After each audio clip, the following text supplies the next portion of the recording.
Hello. कैसे हैं आप लोग? तो आज के इस वीडियो में तो ज़्यादातर बात की गई वो इथिक्स और प्लानिंग के बारे में की गई। तो सबसे पहले मैंने प्लानिंग, तो क्या ना, प्लानिंग सबसे ज़रूरी पार्ट होता है हमारी जर्नी का। तो मैं क्या करता हूँ कि सबसे पहले 1 महीने को बनाता हूँ। जैसे प्री 25 मई को है, तो मैंने ये सोचा है कि नवंबर, दिसंबर और आधा जनवरी पूरा मेंस फोकस हो, जिस पे इथिक्स, ऑप्शनल और एसे ये सबसे ज़्यादा कवर हो, क्योंकि इनमें आंसर राइटिंग भी करनी होती है। तो मैंने जो प्लानिंग की है वो इस तरह से की है कि जो 3 महीने स्टार्टिंग के, अभी नवंबर, दिसंबर, जनवरी, इनमें मैं 3 सब्जेक्ट पर ज़्यादा फोकस करूँ, ताकि जब मेरा प्री निकल जाए तो मेंस में दिक्कत नहीं हो।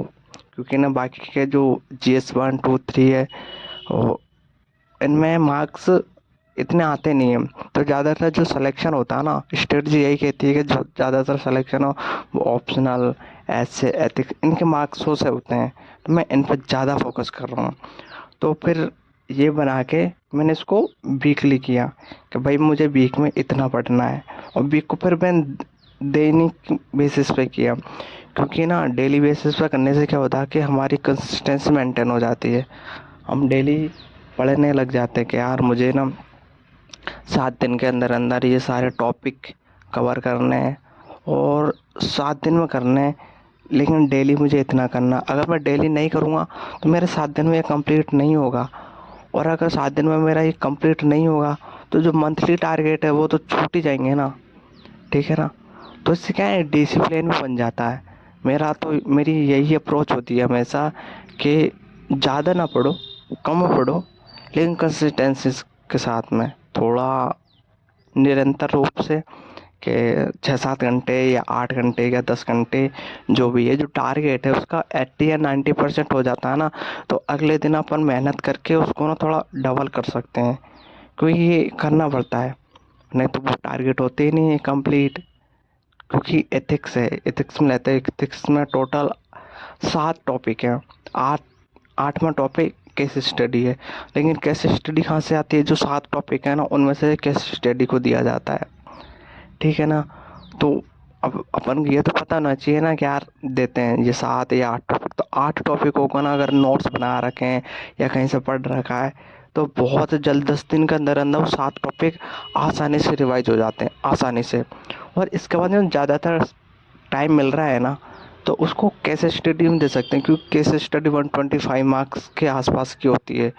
और बहुत, मतलब आधा पेपर उसी से होता है।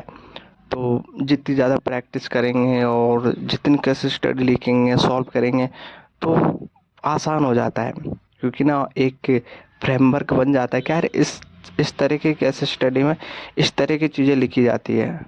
तो उसके हिसाब से, क्योंकि टाइम तो चाहिए ही होता है ना, तो वो टाइम मैनेजमेंट होना चाहिए। तो उसके लिए थोड़ा कंसिस्टेंसी और सारी चीज़ मैनेज हो जाए। और प्रीलिम इतना डाइसी हो गया है ना आजकल टाइम में, समझ ही नहीं आ रहा यूपीएससी कहाँ से कुछ पूछ रहा है, कहाँ से ये कर रहा है। बट बेसिक्स तो कंप्लीट होना चाहिए, मतलब कम, आपको मुँह ज़बान याद होना चाहिए। जैसे ना ज्योग्राफी है, ज्योग्राफी में 11th की एनसीईआरटी है, ठीक है ना, 12th की भी है। तो पॉलिटी के लिए लक्ष्मीकांत इनफ है, ठीक है ना। फिर एनवायरनमेंट के लिए शंकर आईएएस बोलते हैं, और मुझे काफ़ी अच्छी लगती है शंकर आईएएस पढ़ने में। क्योंकि इसमें होलिस्टिक अच्छे से कवरेज किया हुआ है, एक एक चीज़ को उन्होंने बताया रखा है कि है ना, इस चीज़ को ऐसे पढ़ते हैं हम। फिर इसके बाद में एनवायरनमेंट और बायोडाइवर्सिटी का बहुत बड़ा रोल आ गया आजकल, जिसमें ना स्पीसीज आ गई, नेशनल पार्क्स है, वाइल्ड लाइफ सेंचुरी है, टाइगर रिजर्व है, एलिफेंट रिजर्व है।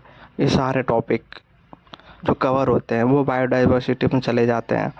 फिर इकोनॉमिक्स में 5-6 टॉपिक आते हैं, जैसे मनी बैंकिंग है, पब्लिक फाइनेंस है, और नेशनल इनकम है, प्रोडक्ट है, जीडीपी जो इसी में आती है।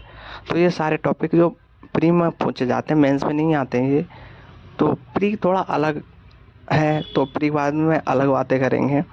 अभी तो मेंस का कर रहे हैं, तो किस तरह से प्लानिंग तो आप देख सकते हैं, इस तरह से किया जाता है। हालांकि ये बना लो कि जो डेली बेसिस पे नहीं हो रहा है, तो वीकली बेसिस पे तो वीकली बेसिस में इस तरह से बनाएं कि पूरा वीक में कंप्लीट हो सके वो, और फिर मंथली में आपको दिक्कत नहीं हो।